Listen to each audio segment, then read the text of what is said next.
Good evening, everyone. My name is Renato Sérgio de Lima. I'm going to coordinate this session on organized crime and environmental crimes in the Amazon region. That is now happening in the 14th edition of the Brazilian Fórum on Public Security. We want to thank the presence of Professor Aiala Couto of the University of the State of Pará, Sueli Araújo, former president of the Brazilian Institute of Environment, Marco Leão, the Society of the Defense of Human Rights, and Ana Bragança, a coordinator in the Public Prosecutor's Office of the Task Force Against Crimes in Amazon. The important thing in this process is that we have around 10 minutes of initial presentation by Aiala. He is part of the Brazilian Forum on Public Security, and he has a project that has actually, I've been told that my camera isn't working, even though my camera is activated. Can you hear me at least? My colleagues, can you hear me? I think that we are having a network issue here. Well, let's move ahead. Let's see if we can improve the connection. Well, we have had a very exciting day with all these technical aspects, but I apologize. As I was saying, the Brazilian Forum has a project in the Amazon region where Aiala Couto is a partner via the State University of the state of Pará. And we have three major goals that we would like to share with you. We want to discuss and have a conversation, really. We are producing maps for the territorialization of illegal activities and crimes that happen in these areas, and how we can connect the environmental agenda with the public security. We want to have security as a part that composes all the actions that we can take from now on. And we should start thinking how the public security can start helping in the creation of a project that has a sustainable development for the region. That poses several other challenges to us, which is how to have a conversation with all the necessary players in the region. We can't really think of moving forward without having this conversation with these players, and we want to incite the conversation, the role of environment in the development of plans against violence in these regions, and how the police forces can be connected or not in the same conversation with the remaining organizations that act in the region, either inspection agencies and the justice systems and the armed forces. This is the whole scope of the conversation. So I'd like to invite Aiala Couto to start our session, and then we'll get ourselves organized, okay?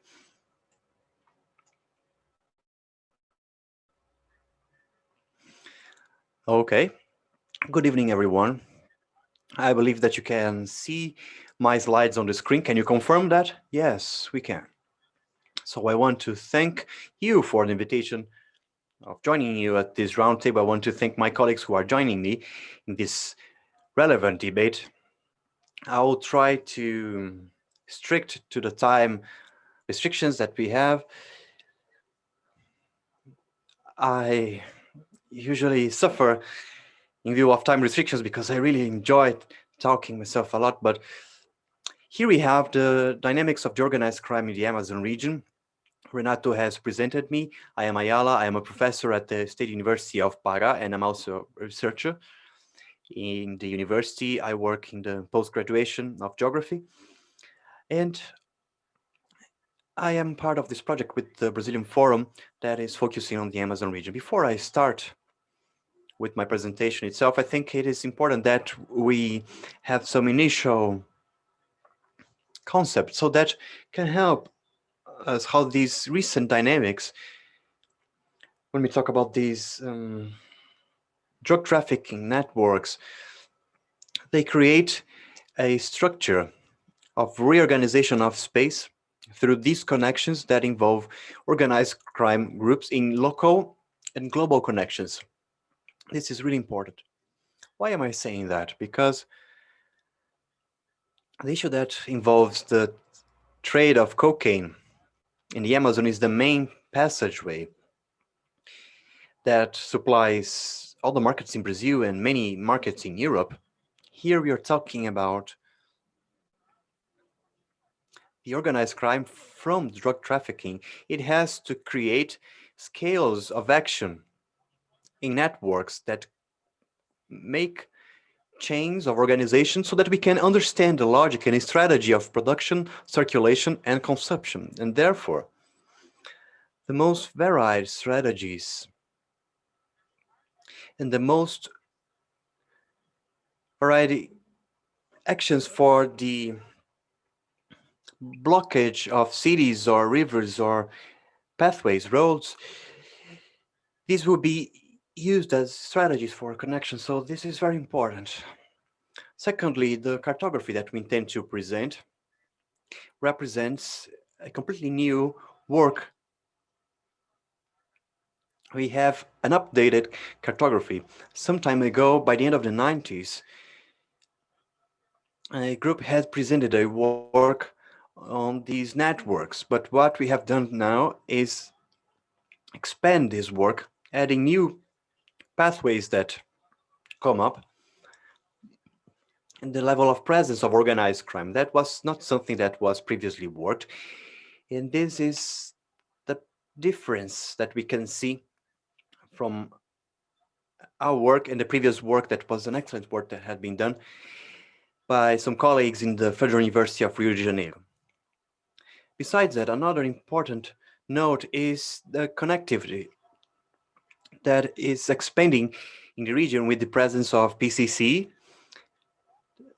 the CV, which is another organized crime group, and some more recent organizations such as Família do Norte, and also the Classe A command in the state of Pará. Another important note is the role that the Amazon basin has as a huge corridor that supplies with cocaine the Brazilian market, really. Brazil, according to the United Nations Drug Studies Office, this office has a study that presents Brazil as the second largest market behind the United States only. So that means that there has been a growth in the consumption of cocaine with the expansion of the market, and that promotes a reorganization of these markets from the contact with these organized crime groups in Brazil. It is also clear that these dynamics, and that would be the last initial note that I would make, is the possibility of the growth of the cocaine consumption market in Brazil. And we also point to the skunk, which is a very powerful cannabis that is being supplied to the Brazilian market. These substances have encouraged the growth of the influence of southeastern organized crime groups in the Amazon region, as well as the arise of new factions here in Belém, in the city of Belém. All the factions, all the organized crime groups have been extincted, and now most of them call themselves as part of Comando Vermelho, CV. Here we wanted to show these dynamics, the rivers. You can see this image here. First, it is really important to understand the Amazon region. The Amazon is the major corridor, the major entrance door of the cocaine from the Andes into the Brazilian territory. When we consider this dimension of the Amazon basin that is composed of the Amazon River and Solimões River, which was one of the main exporting corridors. The Amazon basin is this huge corridor that integrates the entire state of Amazonas and is in contact with border countries that supply the market. And they work with this global dynamics of exporting and treat the state of Amazonas as a corridor, an entrance door, really. The Amazon River is this huge corridor, and we know that even though that the trips, they take a long time, but they are much safer, that this kind of transportation provides to these illicit activities because there is a certain precarious character of the public security monitoring in these areas. We know the lack of public security services. We know about the complexity of being inside these jungles, these forests, and accessing these areas, and that contributes that these spaces are used as pathways to allow all of this drug to reach its final destination. And here we can see the state of Pará. While the state of Amazonas would be the entrance door of the cocaine and also the skunk that comes from Colombia, the state of Pará would be the major transit area for the national market. So even though the state of Amazonas receives, but there is a strong dependency on the state of Pará so that this drug can arrive to other markets inside Brazil. The Midwest region, the Southeast region, and this drug has to pass through the state of Pará. We must also consider the supply of the metropolitan region of the state and the connection that can be made with the global market. We can highlight that in this context, we have seen an increase of the drug trafficking activities in this metropolitan area of Belém. The port region is a very well-known region since it works with the exporting of iron ore that is sent to the European and the Asian markets.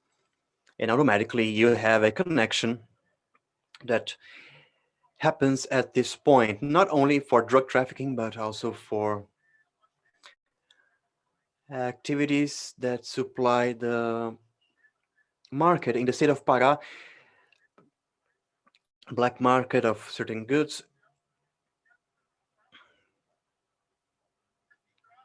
And here it's clear that not only the river Amazon, but river Tapajós and river Xingu, this region here, the region of river Xingu, where is the city of Altamira, this is a connection region. And therefore, the river network has a fundamental role in this context of connection. We also work with the notion of the roads, the network of roads. When we get to these roads, the state of Amazon disappears. And here we see the increase in importance of state of Pará. Those who have traveled through the road, that is the Trans-Amazon road, know about the difficulty. There is thousands and thousands of kilometers through the jungle, and you go through several occupations. You can't find any outposts of public security. Some stretches are very hard to go through, and they have a connection with the southeast and the northeast regions.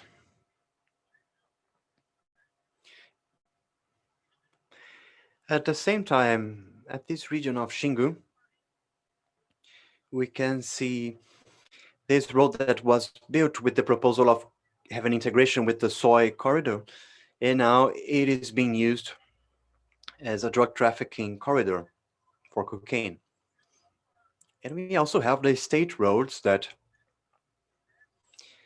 have a role in the dynamics of the internal market for these regions. So roads have this connection that involve the Midwest region. And there is a major importance played by the state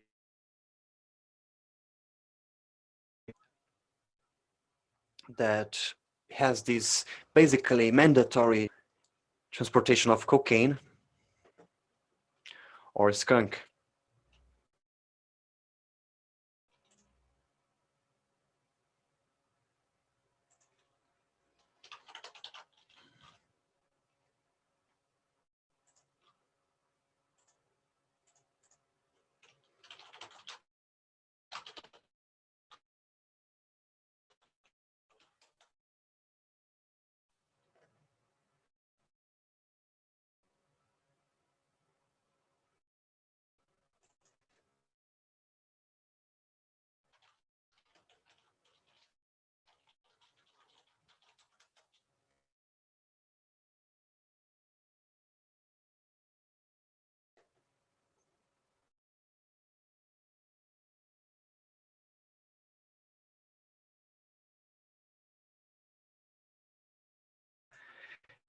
That has and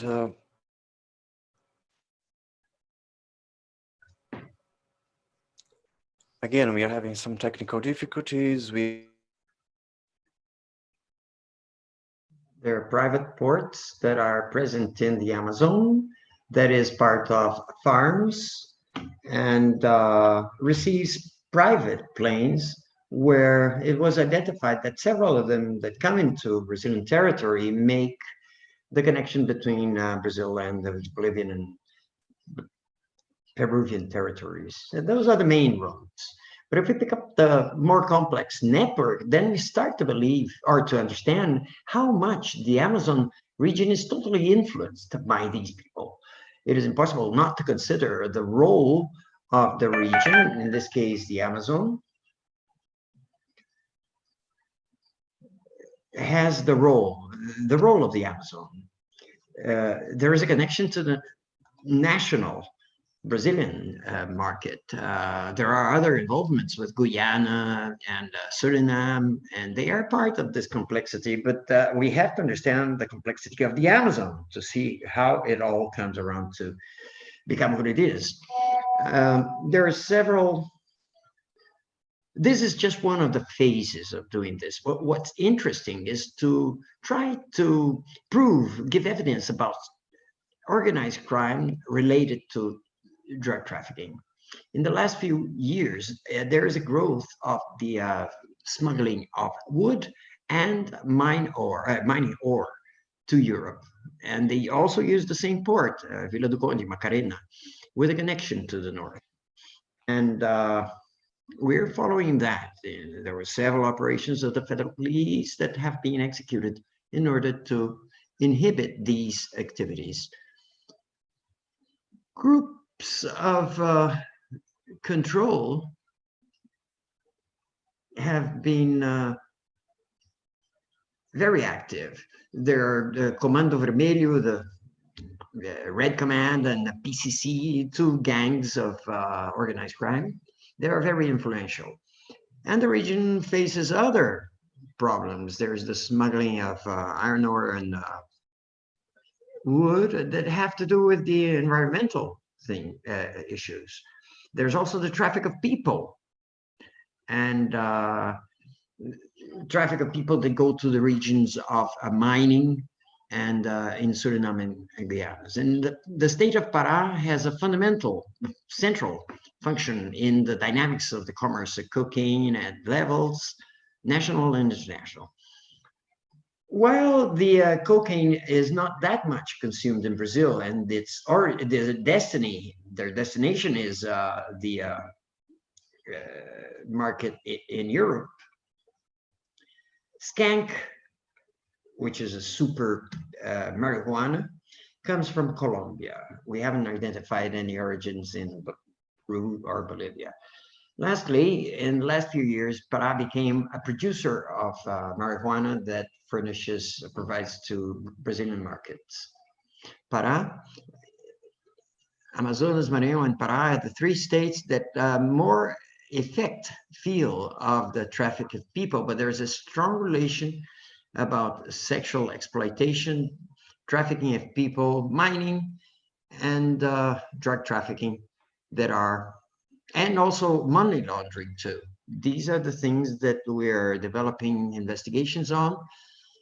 And thank you very much. I hope I have been faithful to my data in my presentation. Thank you very much. Thank you, Aiala. You went a little beyond, but you were economic in your time using and use of time. Thank you. I think, but you said a lot. I think the data that we have here, I would like to put a reflection upon what you said in order to test with our colleagues on this board. Many times, environmental crimes by wood exploitation and occupation of territories. This is an agenda, federal agenda, they say, but it is not only that. Surveillance has to be articulated among the states and the federal government. And so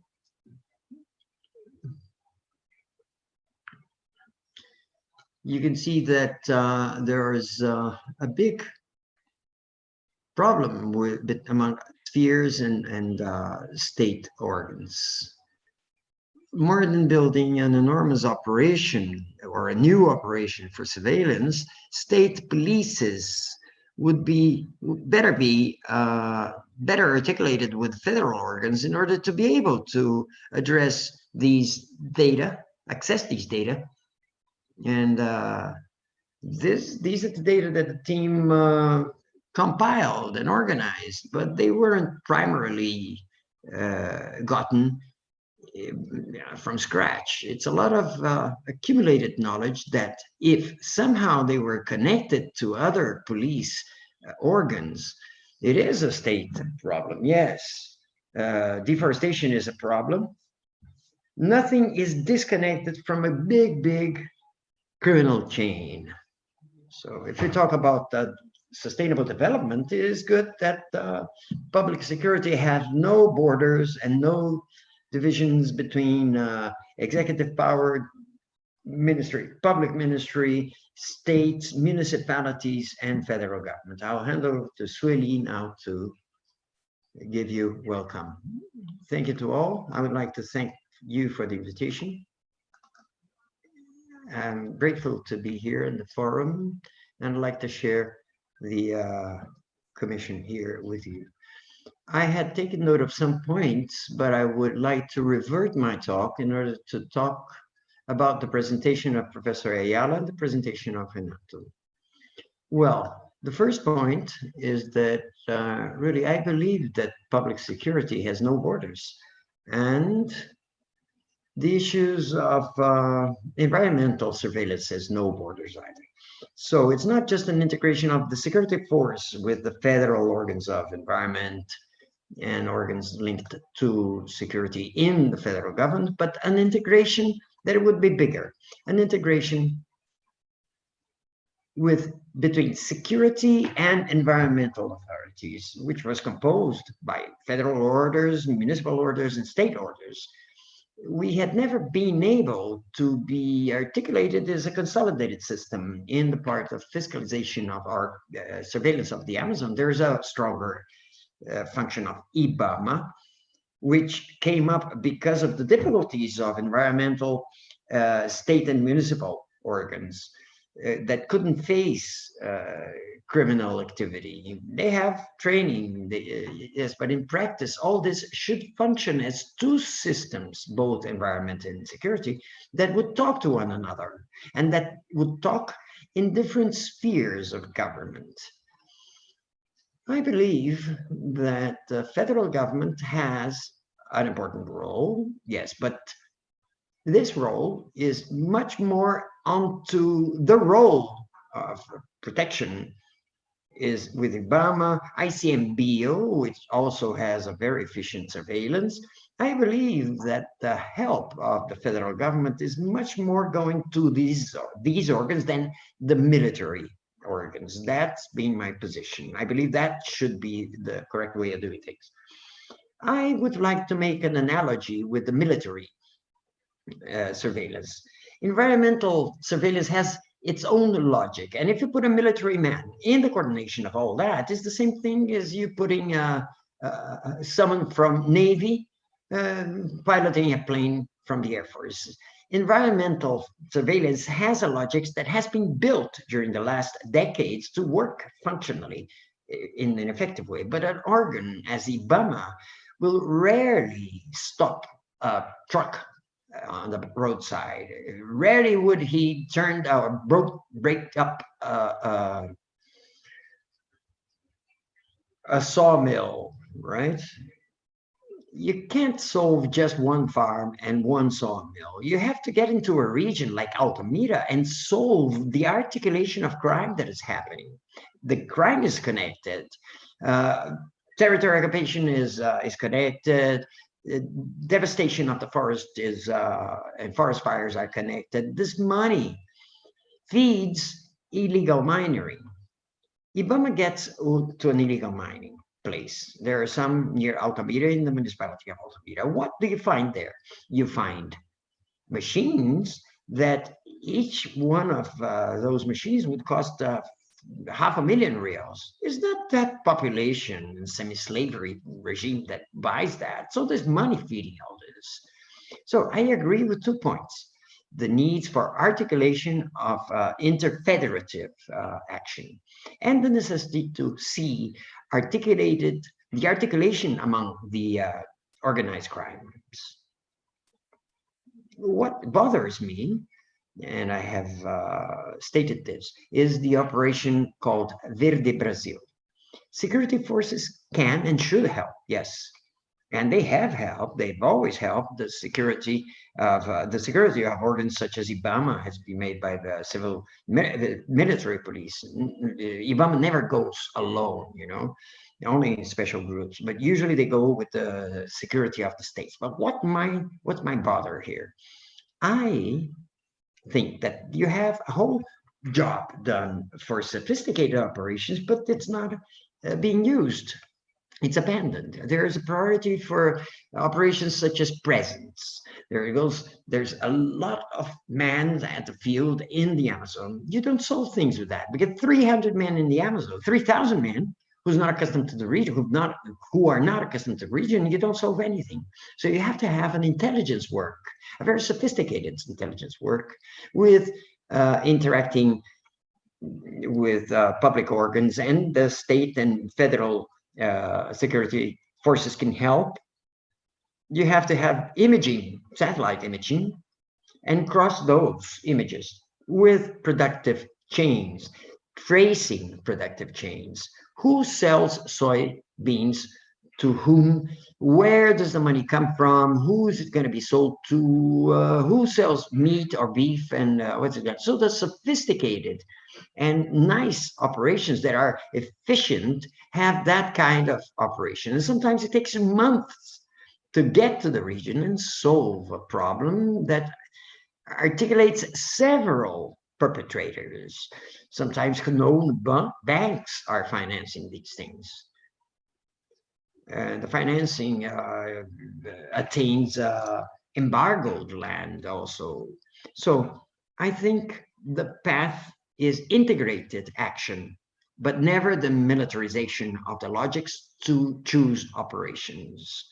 Environmental organs, and I'm not talking only about Ibama, not only federal organs, they know how to look at the logics of environmental crime. So trying to territorialize the map of Professor Aiala. The map, the main map of environmental crimes in the Amazon, it embraces para Amazonia and Rondônia, like embracing the narco traffickants, the narcotics traffic, and you still have high violence in the south of the Amazon, which is nobody's land. No one's land. And you have difficulty reaching Manaus, and you have more forest degradation from Porto Velho onwards. There are new territories with a high rate of violence, with great difficulty to act on the part of environmental organs. The biggest apprehension of illegal wood made in history, it was an indigenous land, and it was in Roraima, near Rorainopolis. 900 tons of wood that had already been cut, it was apprehended. I agree with what was said before, the necessity of connecting, because infractions are connected. And I know that that money, I have the impression that this illegal money is connected too. I just don't think that the model of Verde Brasil is a solution, because I think it's expensive and not so efficient. You see, if you compare it to other expenses, it's ridiculous. It's too expensive. So the articulation is to be done with the tracing of productive chain, the use of technical experience of the environmental organs with satellite imaging. This is specific of environmental organs. They smell the wood and they can tell you if it's protected or not. It's an enormous experience on field that you don't build from one day to another, and just sending military men there is gonna solve that. No. And in no way am I not considering the armed forces and the security organs. They will always be important, and all the support for the environmental organs activities. I think that basically that's what I wanted to say. I don't have data about the connections of drug trafficking but I do have data about the links between illegal mining, deforestation, forest fires. So we have to articulate all these data, understanding that the illicit money and licit, legitimate money is all mixed up. So you have to deal with this with an integrated surveillance that involves, yes, it involves the security forces. That's what I wanted to say. Thank you, Sueli. Doubtlessly, your view really enriches these perspective of maps for security. I have a tendency to agree with your view that the starting point is the national environmental system. Sorry, security is a component, but it cannot be the main factor. Otherwise, something is very wrong in the country, and not only in that region. So afterwards, we'll have a debate round. I would like to invite Marco for his initial presentation. Good evening. Everything all right with you?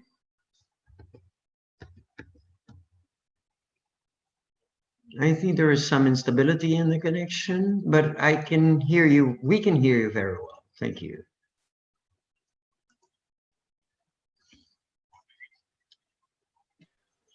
We can hear you. Can you hear me? Amanda, can you now hear us?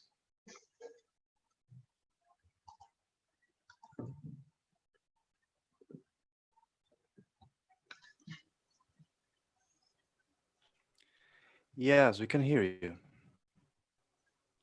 Okay, so let's move ahead. Good evening, my name is Marco Polo. I'm part of the Bragança Society for the Defense of Human Rights. I'm a lawyer by trade. I've been working in this area for some time, in a situation of agricultural conflicts, and I'd like to pass some of my impressions.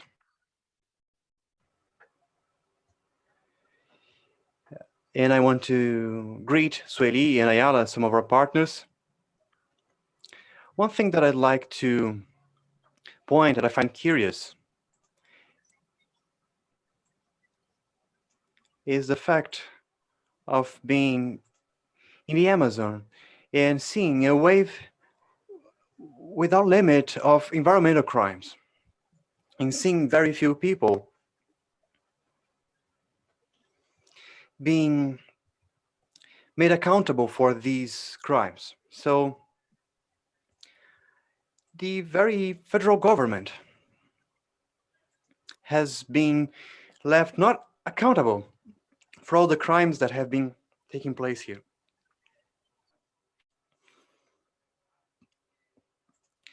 I start with this comment because, as you mentioned, the crimes are related. They are connected.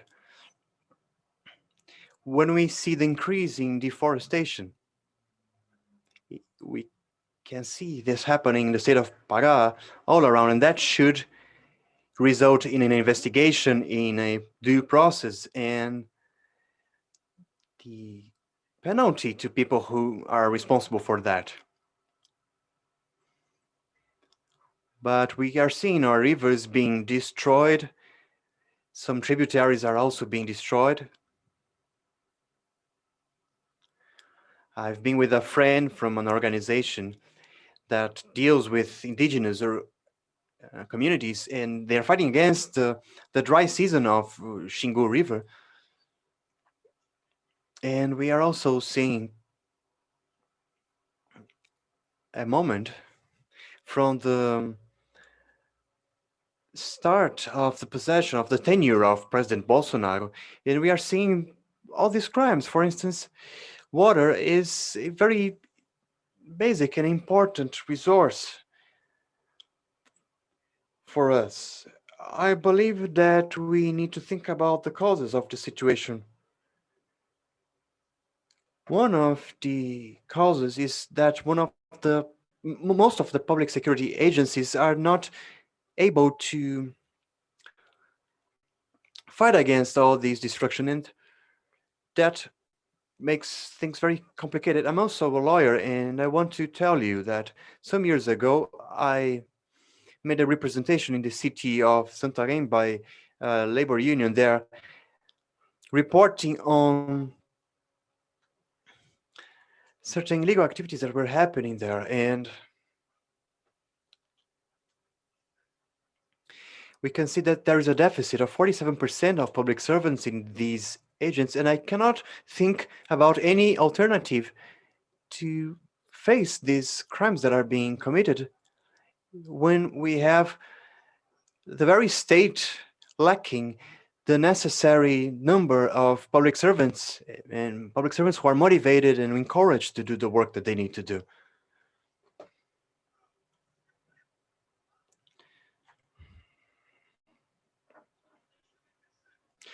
We can see that the situation that can be better explained by Swilly. She's more knowledgeable about this area, but the deforestation and the illegal trade of wood in the Amazon is completely absurd.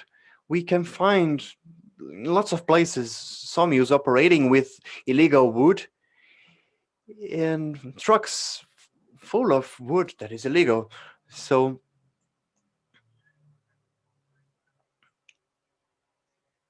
and the authors of these crimes are left unaccountable. So the lack of the due presence of the state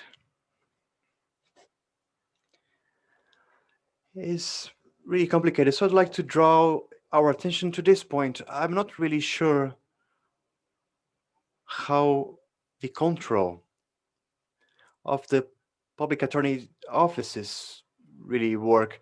Maybe our colleague Anna can talk better about that, but I know that by living with many defenders of human rights,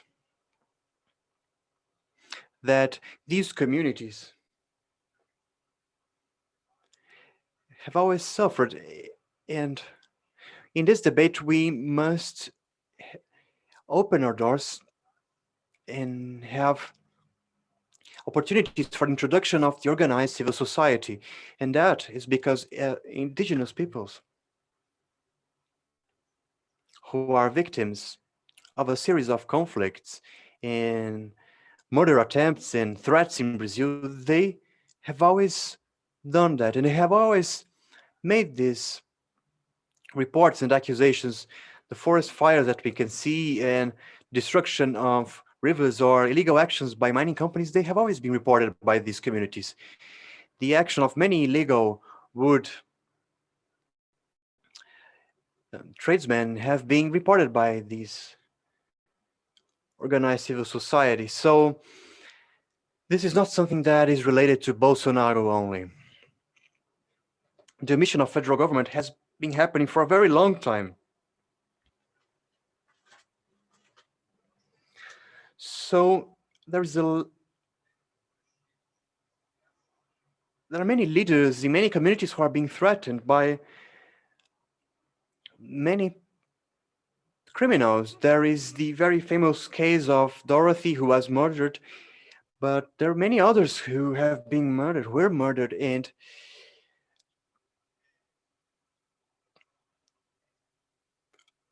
and we want to avoid these new murder attempts being made to these leaders.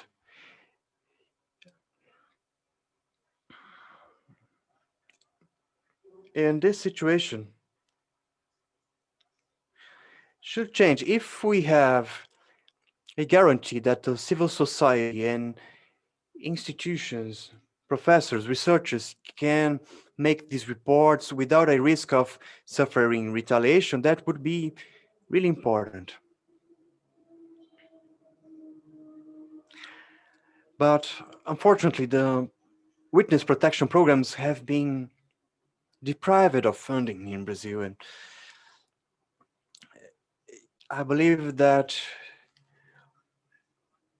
we must put pressure on the state, the public attorney's office, police forces, the Brazilian Institute of Environment to do their work. Giving this example that I just mentioned, these riverside indigenous communities in the region of Xingu River in Altamira, the main request by that movement is let the river follow its course, because the power plant has reduced the flow of the plant that is preventing the reproduction of fish, and people are starving because of that. So this is something that the civil society has been trying to fight against.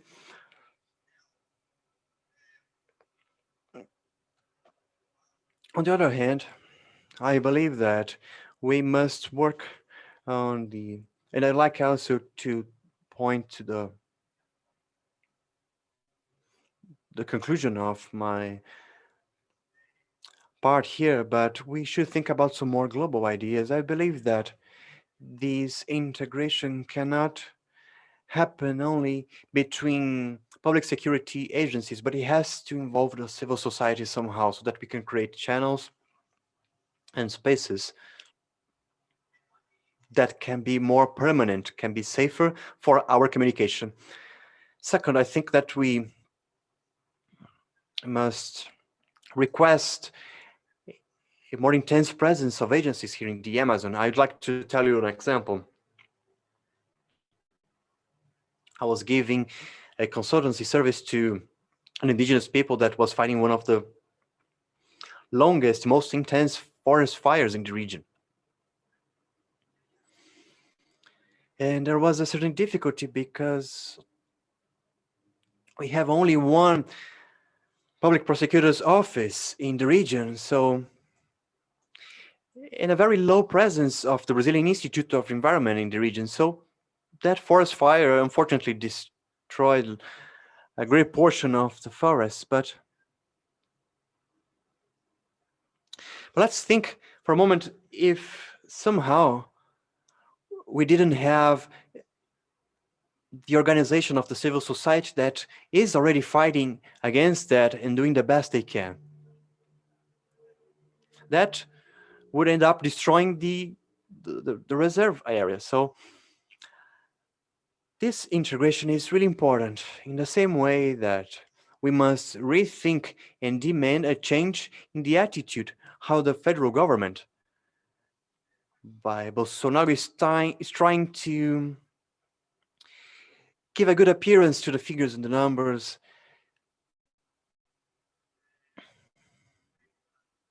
This operation Verde Brasil 2, let me be honest with you, that's a disaster, because in the region of Tapajós River, what happened was this.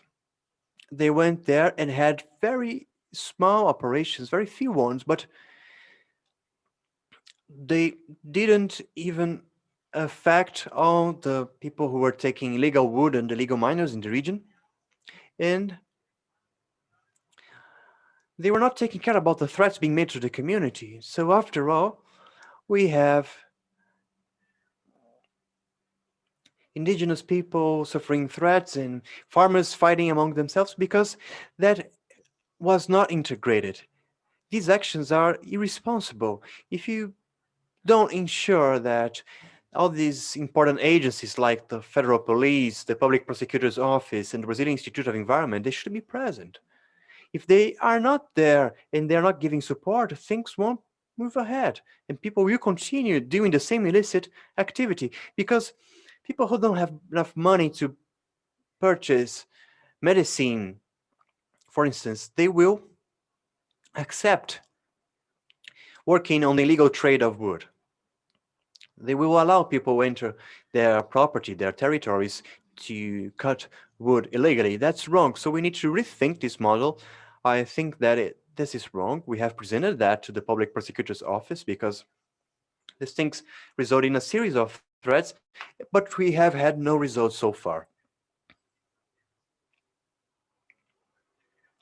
Another point I'd like to comment that was also reported to the Public Prosecutor's Office is about the law of environmental crimes. This is a very soft law on these causes of tragedies, true tragedies. When you kill an entire forest, there should be a very strict penalty for that.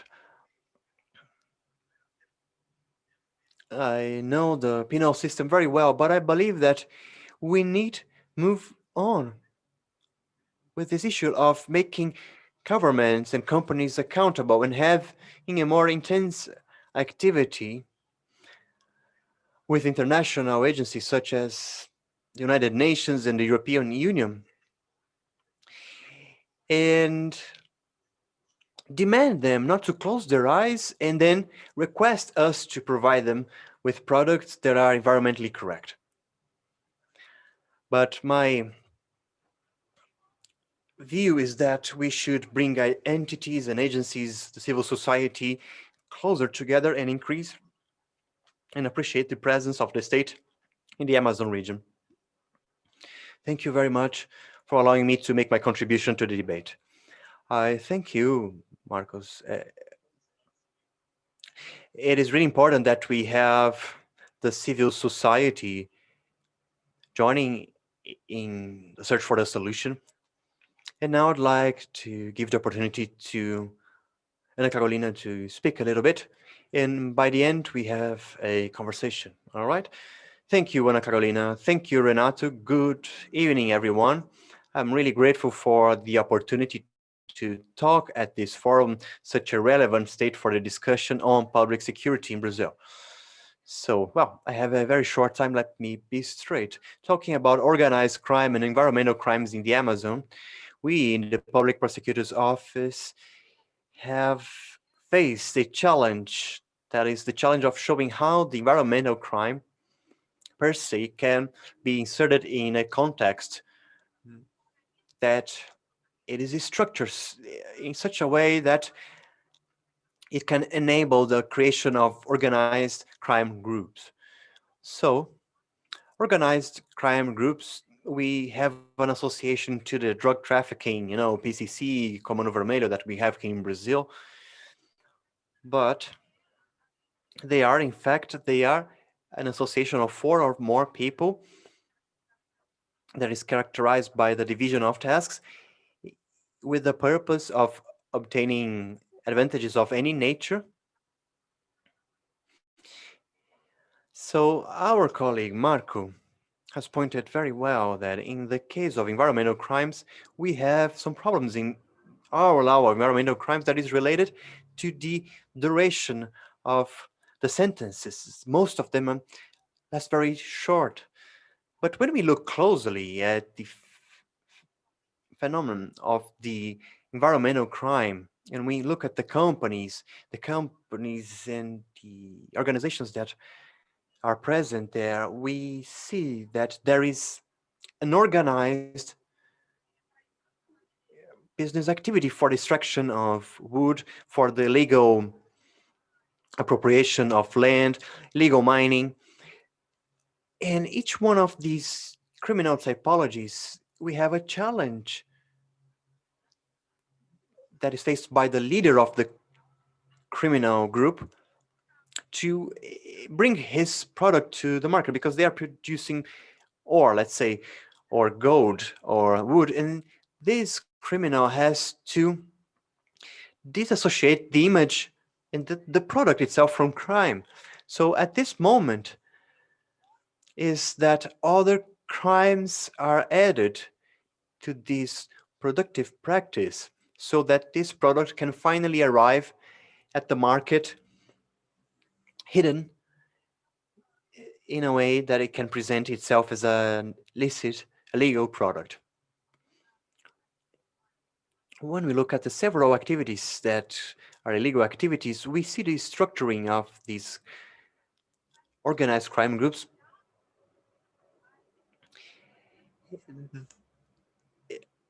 So you have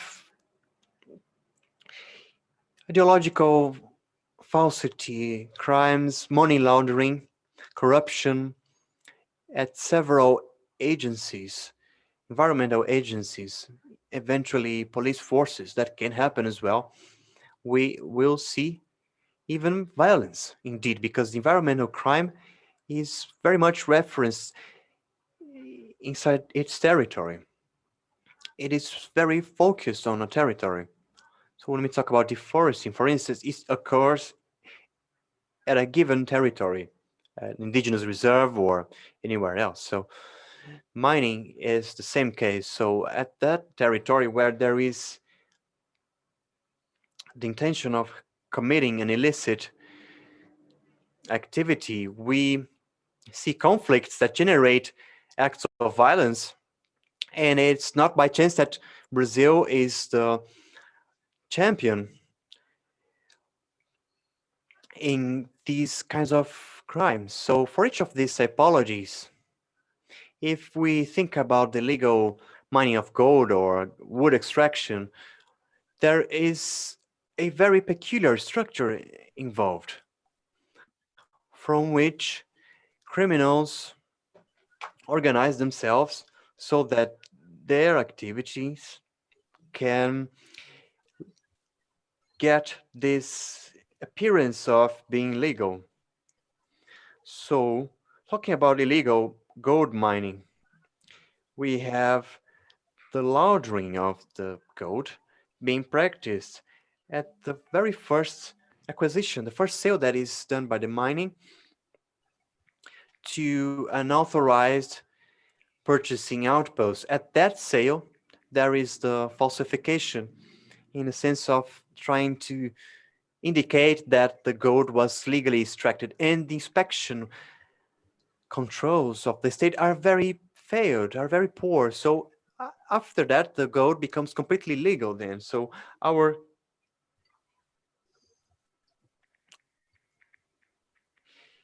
view is that this is something that is happening. So if we think about other illegal activities like wood extraction,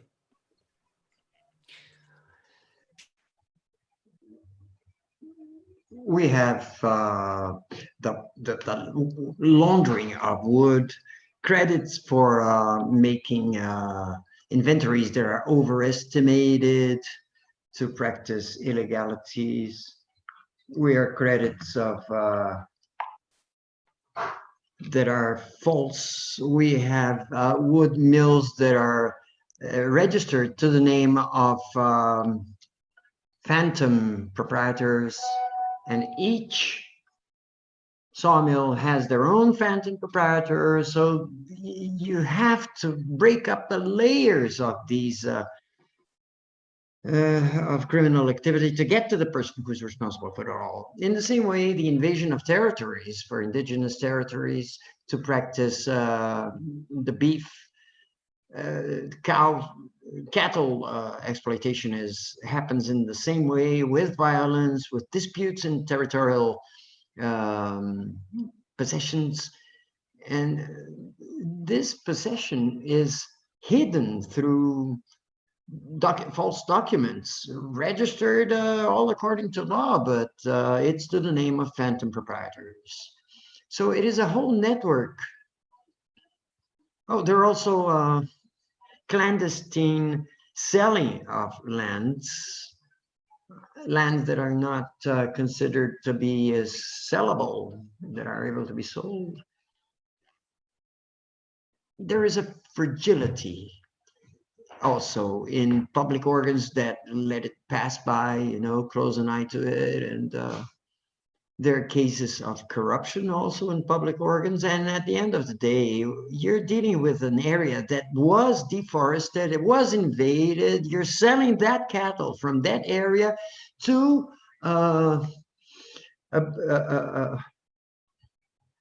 commerce, beef commerce, and you can't see where it was originated. If the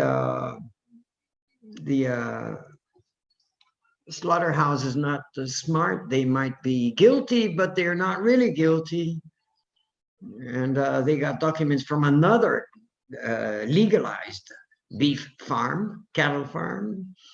So it's a whole network.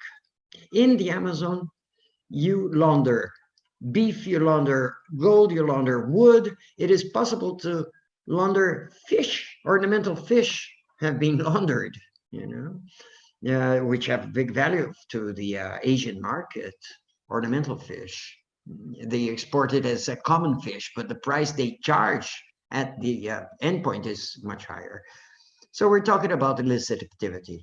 So how to face all this, how to face up to this, there is a very strong role that have to be represented by the state. We have to wake up the states for that. The state has competencies that are in legislation, in environmental competency, the Environmental Law 140. They have a role for coordination with the federal union, and also we are engaged with international agreements. So when we see these criminal chains and these complex criminal organizations, you can see that the state's security organs are very weak. And so we have to make sort of blocks so that we can face these organizations, these criminal organizations, with some results, so that we do not attack only when the final sale of a laundered product is attacked. And for that, we have to strengthen the environmental organs and articulated organs with security.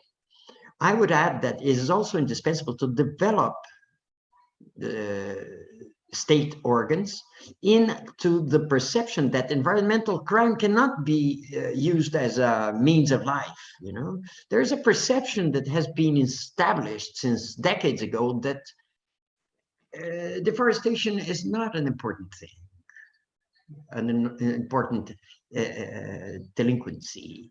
Sometimes they think it should be permitted. You know, that is a legislative failure when that thing corresponds to a crime. This is the general perception of many organs. So this leads to a convalescence, a consent with delinquency, and it doesn't have a dimension that that is a crime. He is an environmental criminal who does not understand himself or herself as a criminal. He depends on that. He didn't do anything wrong. He's being persecuted. He's being the culprit for something. He's not a monster. And the federal police is accusing him, even though the federal police would call him a criminal. He doesn't do that because he wants to get free of the accusations. He really believes that.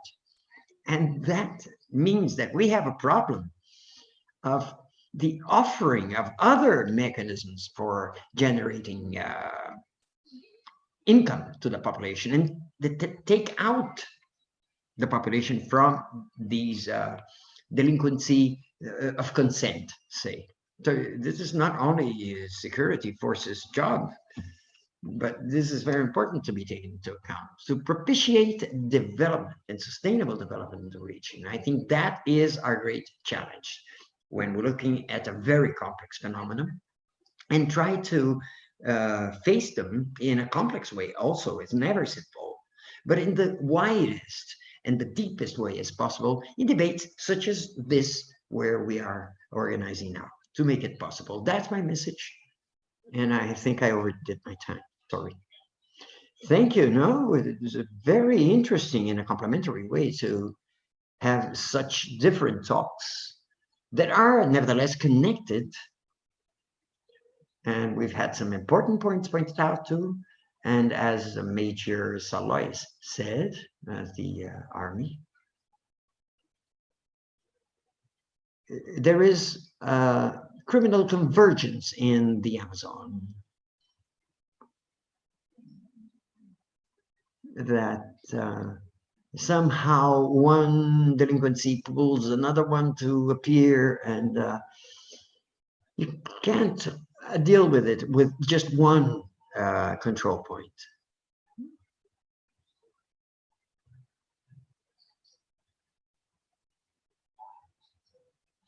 All of this is part of a big, big process. And we have to have a more articulated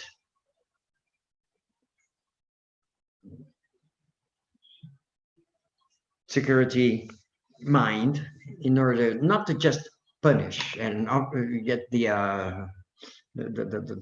end point, or to put in prison the guy who's operating a bulldozer there. No, we have to understand the whole chain, the whole productive chain of crime. And I believe that that is we should put a big emphasis on that articulated approach.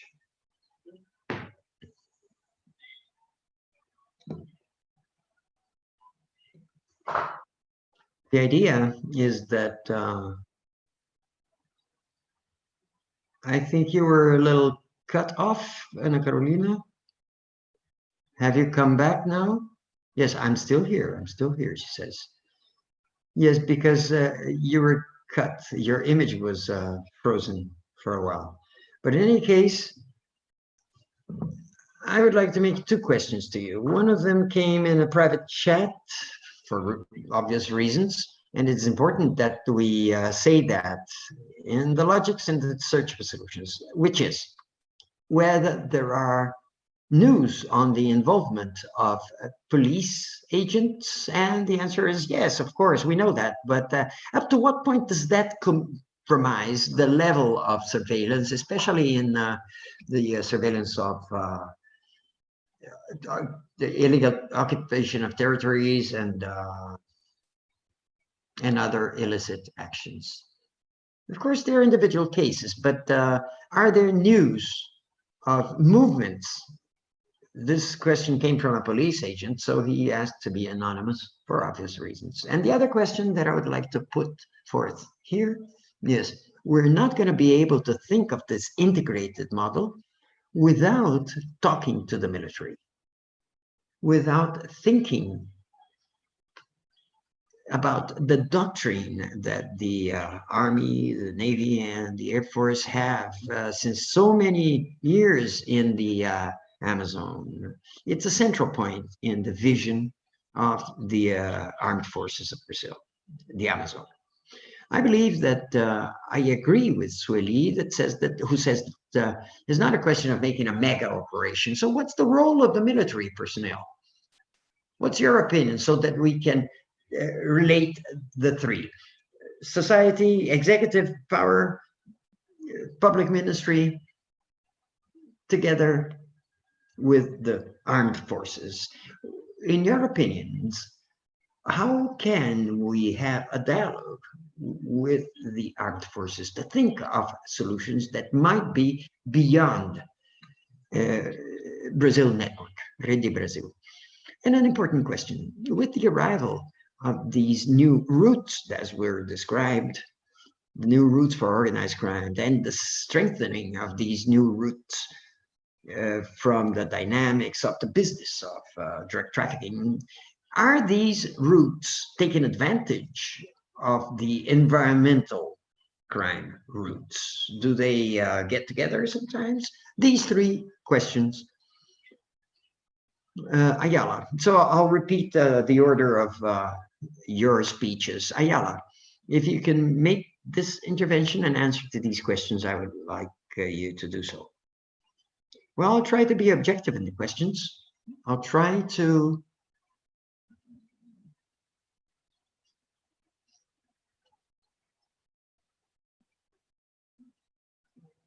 talk about the activity of the military and with some delinquencies in the region. I made an observation some time ago about there was a need of remaking talk and rewrite work on the actions of the militias of Pará. They don't happen in the urban metropolitan region of Belém. They come up in the interior, in Marabá, the southeast of Pará. They are connected to the big land proprietors. Also, we have observed public security agents lending service to groups linked to crime and to these big land proprietors. It's not a generalized thing, but there is a relationship that is institutional, that involves some agents that end up to generate this kind of activity that feed this criminal activity. We have a lot of militians, which is corrupt military police, that act in the territories. I think we should have an integrated public security system, but it is impossible not to think about these organizations that are part of the very core of police agents. And we would have to understand that this federative, institutional, and interinstitutional pact should try to fragilize the corrupt actions, these criminal activities. About new routes, we identified that some of these routes coincide with the environmental crime, forest smuggling, wood smuggling, and ore smuggling, mineral ore. And the other observation that I'm going to talk about is it's impossible to believe that in the last 10 years, drug trafficking generated $170 billion income. And according to UN's report, 40% of other illicit activities are directly related to this money that is generated by drug trafficking. So the drug trafficking money that gets to it was identified that in small towns in the Amazon moved a lot of money that belonged to impossible sources for them. Riverside cities, 20,000 inhabitants, they used this money to buy land in the region, financing electoral campaigns, financing of activities linked to mining and the smuggling of wood. The great issue is to connect these things. because one thing was put here: the roots of the wood smuggling and the ore smuggling coincide with the roots of drug trafficking.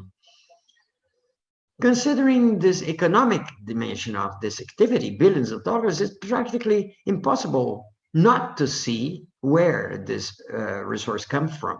And in the last couple of years, in Pará, there was a growth of apprehensions of marijuana plantations in the northwest of Pará, northeast of Pará. Generally, the people who are caught and put in prison in these areas of marijuana plantations are never the owners of the plantation, but they are the workers who are poor peasants in this region who are absorbed to make this work. And when we identify who is the owner of the plantation, it's difficult to do so. We could not identify who are the people who are in charge of making the relationship in the wood and ore trafficking. But these lands that are bought or rented, the origin of these buyers are people who have some relationship with the southeast region, which is the state of São Paulo. Several houses and luxury apartments are usually from people from the state of Pernambuco who bought these houses and apartments worth more than 1 million reals each. So it is very hard to have an understanding as to how these resources generate all these illicit activities that characterize our region. I hope I've answered your question. Thank you, Aiala. I'll hand over to Sueli now for her to answer the question that she might find more relevant for her. I'd like to answer the issue on military personnel. I believe that in first place, the military may help, but it is not their role to control prevention of environmental delinquencies in general. A document on this line that I might comment on is a document that the Climate Observatory, which is the organization I am working on, they call it the Plano Mourão, no Mourão plan. Mourão is the vice president of Brazil, the general. So that plan leaked to the press like 30 days ago. Mourão plan has 62 pages, and the vice president, General Mourão, talks about environment. His discourse is very coherent with the environment, more than the president of the republic. Now, the Mourão plan, 62 pages. There is no mention to INPE, which is the organ who's responsible for the monitoring of deforestation since decades ago. It is internationally known as a top organ in Brazil, has always been in international leadership as to control of image-controlled images of deforestation. And INPE is not cited, not even once. Ibama is cited once with a doctrinary renovation comment on his part. ICMBio has 2 mentions. The plan for the prevention and combat to deforestation in the Amazon that ignores ICMBio and Ibama and ignores the civil society, because the reference of civil society in the plan is not, of course, a plan signed by the vice president, is the Council of Legal Amazonia, of which he is president. But a plan such as this that makes reference to a law about the actions of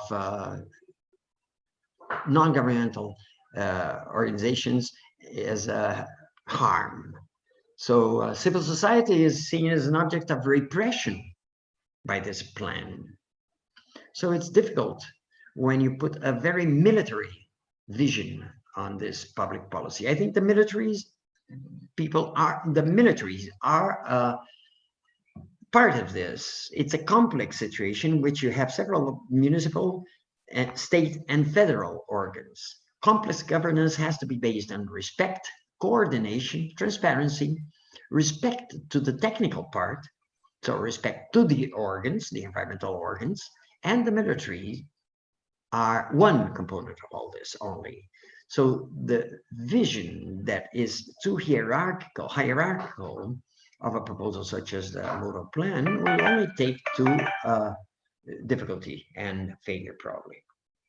So I'm assuming the military personnel as part of the solution, but never the document shows, this document show concern of defense. With that is part of the defense line, is an important role for the military and should have all the support to do what they have to do in that area. If anybody sends a great operation of Ibama or ICMBio for the south of the Amazon, where you have big military post, you have to act together with the military, yes. But what is wrong, in my understanding, in the present-day model is hierarchy. This has not happened in the Rede Brasil network last year. Military are in effective command, and the results have been poor, really. Deforestation is very high. Deforestation that came out, results that was divulged this week came back to the level of 12 years ago. 8,000 million square kilometers. So 1,000 meters. Sorry, I lost the count. I think this plan is not working. What I want to call the attention to you, and always keeping respect for the militaries, Air Force, Navy, and Army, but the armed forces in general, with all the relevance of their work, yes. Besides this planning as to how to act and what we're going to do, I would like to call your attention in this government to the change in discourse, because really the discourse that exists, not only of President Bolsonaro since the campaign. I published in a newspaper when I was the president of Ibama, asking for candidate Bonosaro to stop criticizing environmental organs. There's an article. So political leadership of that importance cannot have this discourse against environmental organs. This features in other authorities. So it delegitimizes the environmental organs, and these organs see a population that is very resentful about the fiscal bodies that are in the Amazon, such as Ibama, and it increases the number of crimes. So, summarizing, I think this narrative has to be reverted. This is fundamental for the government. And Vice President Mourão doesn't have this renewed narrative. And his figure has to respect the history and the knowledge on the part of the environmental organs. I'm not talking about Ibama only, I'm talking about the general environmental organs. Brazil knows how to do this. In 2012, deforestation was 410,000 square kilometers, and you went lower to half. Brazil knows what the model is to be applied, but environmental organs had much more resources, many more resources, and they were legitimated by the standing government. I'm not talking about any specific governments, any of the governments, and this was altered very recently. This delegitimation of environmental organs is really a disaster for the environment. Don't worry, the theme is fundamental, sweetie. Be at ease. Let's start by the end here.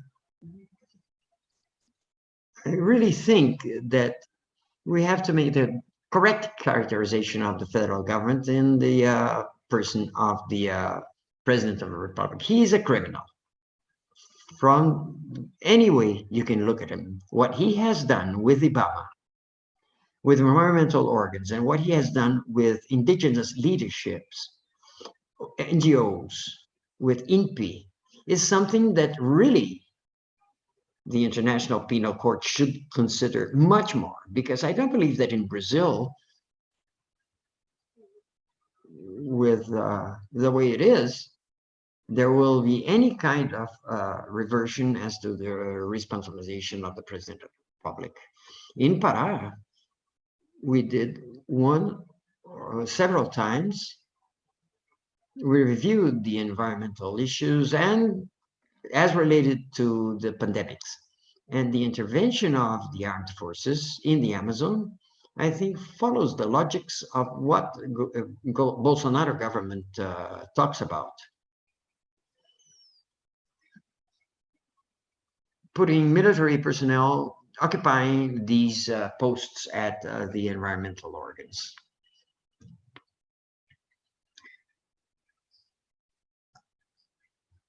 The operation of Rede Brasil in two places where it's operated, and when I talk to the leadership of the militaries, is terrible. It left more conflicts than solutions there. So from this point of view, I'm totally against the presence of the army commanding this type of operation in the Amazon. This militarization that is happening in the environmental powers is terrible.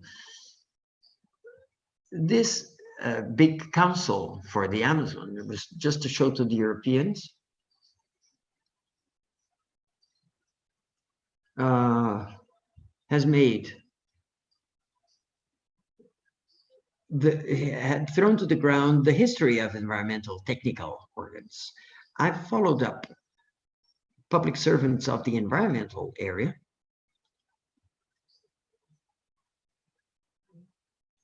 here in Pará, and I understand the demotivation that they have. There is no operation that is done from Brazil that has any budget. If you go to Ibama from Santarém, it's falling to pieces. There's a moral harassment of the servants of environmental service. How do you revert that situation? That is all the fault of the federal government. Yeah, and I think it's getting worse and worse. From this view, we have to strengthen and look for strengthening.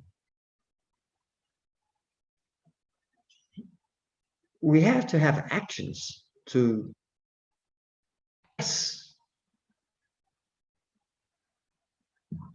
public exams to get into Ibama. Belo Monte, for example, is a tragedy.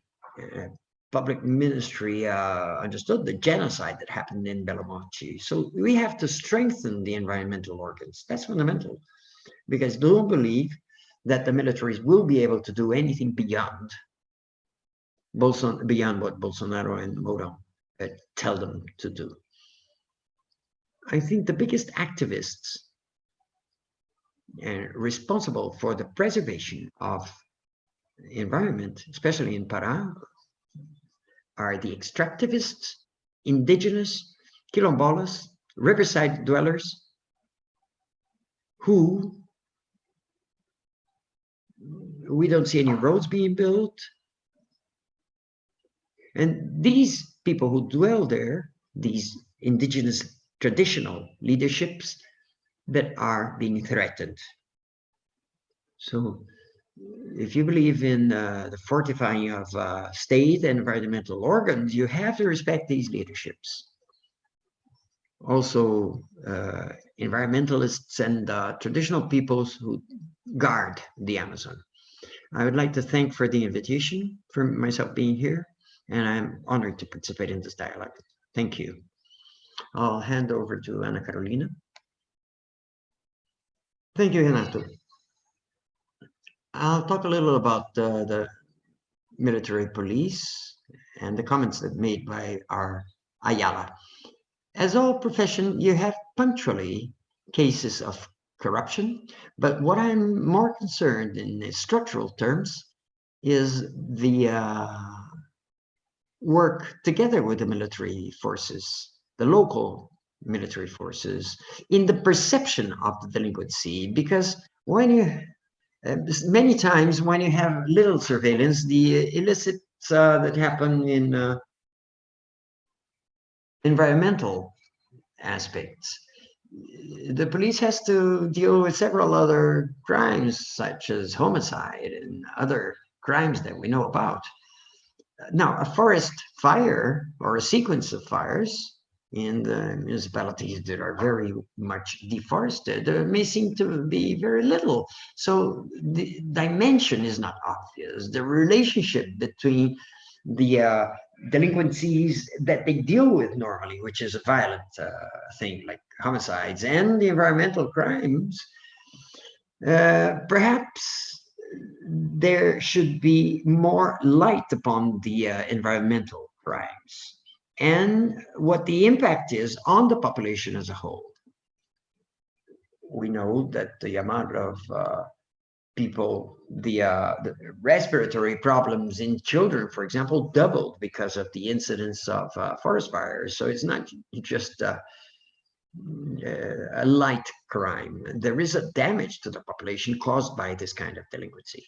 We have to deepen the role of the military police with awareness and with an education that is adequate to that. As to the military, they are indispensable because first, they have a lot of insertion. They are those who are in the Colombian border, in São Gabriel da Cachoeira.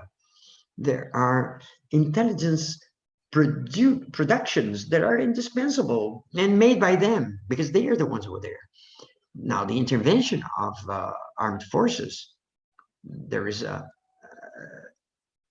combat to environmental crimes in the areas of, in the borderline, international borderline.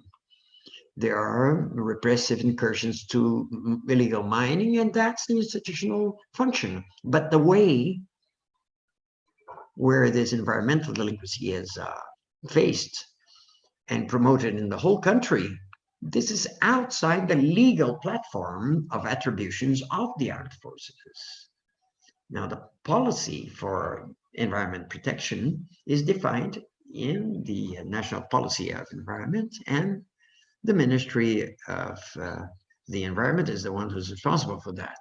That's the our legal provision.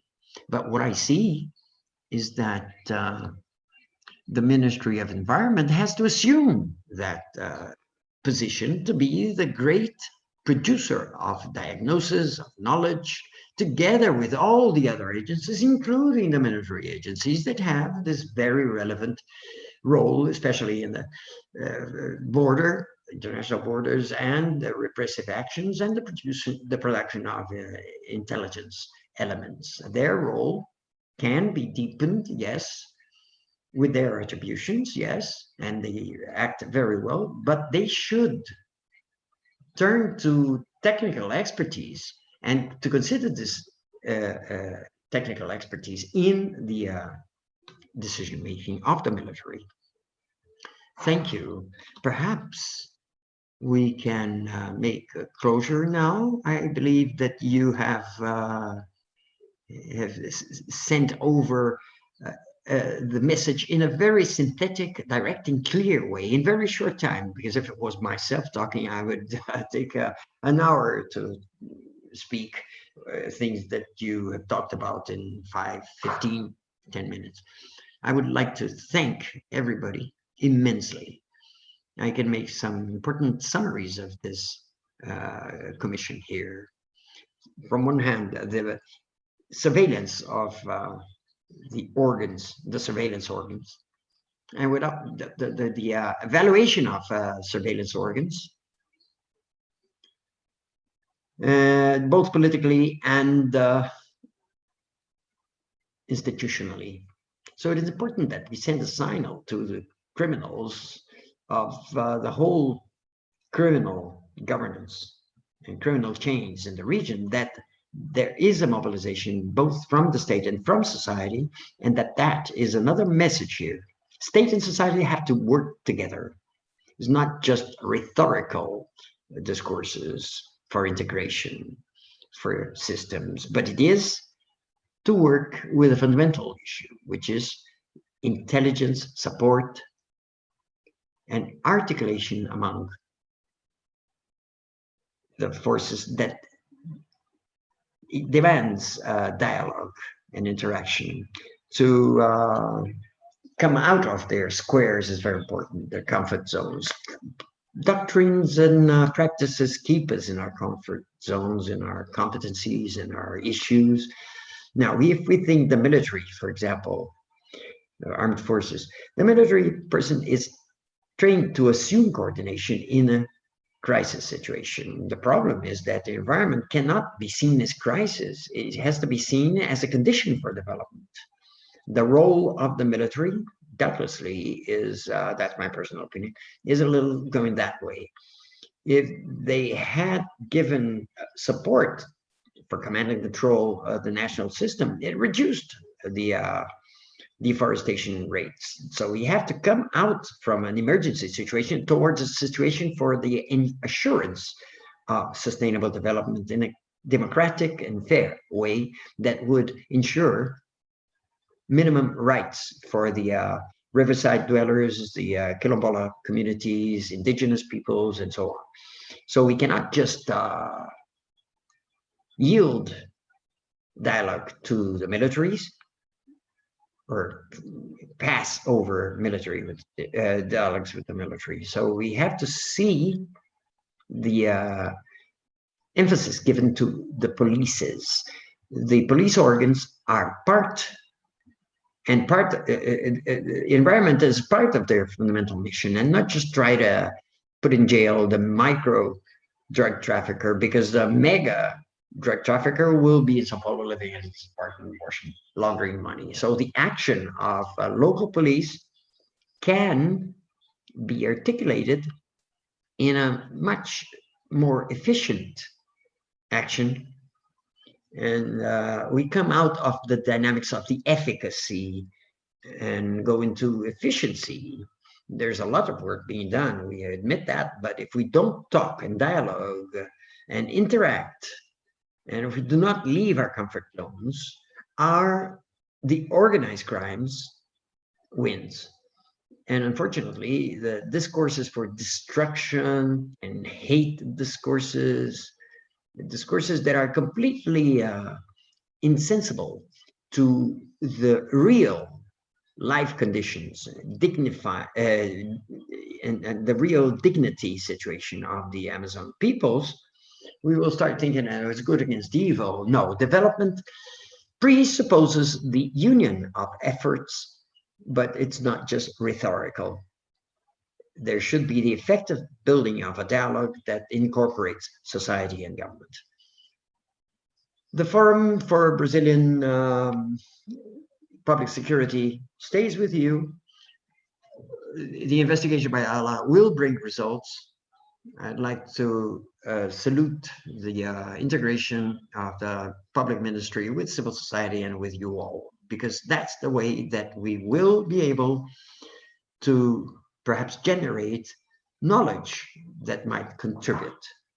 We are learning a lot with you about the region, and our role is just to generate some informational feedback. But we have to know a lot before, and you are the ones who know a lot about these things. Very good evening. And for your information, until half an hour ago, we had 250 heroic participants that stayed with us up to these times to prestige to see you talk. Thank you very much. We're going to make closure now. Thank you. Feel hugged. Bye. Good night. Good evening to all.